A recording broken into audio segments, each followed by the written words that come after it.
Hello, my name's Keith Moss. I've been a commercial stroke advertising photographer now for nearly 35 years, and I've covered most genres of photography, from weddings to portraits to large stadiums to you name it really. I've photographed many different things. So what I'm trying to say is I've got a vast amount of experience in a lot of different photographic genres, which over the years has given me a huge amount of skill. And what I want to do is I want to pass that skill on to you. I also lecture. I'm a guest lecturer at several different universities, colleges. I take kids, I call them kids, they're probably 18 plus, to Barcelona, places like Barcelona, teach them how to shoot street photography and fashion and so on and so forth.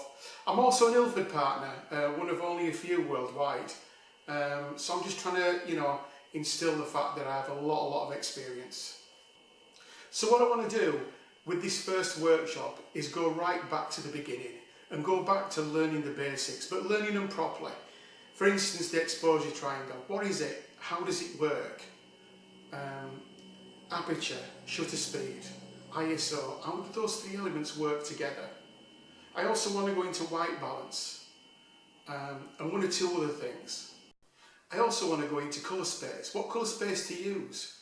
What colour space do you output in if you're producing a print, or if you're producing it on the screen, or if you are putting it in a magazine, or so on and so forth. I call these the basics really, and I want to go through all these basics with you. And this is what's going to be the first workshop. I will be giving you lots of tips and tricks that I've learned over the 35 years, thereabouts. I'm going to give you all my experience that I can. And I hope you enjoy it, and I hope you find it worthwhile. Because learning the basics is so important. It's more important than anything. Learning how to get a correct exposure, not just every now and again, but every time, is really important. And that will become apparent as we go through this workshop. So I hope you enjoy.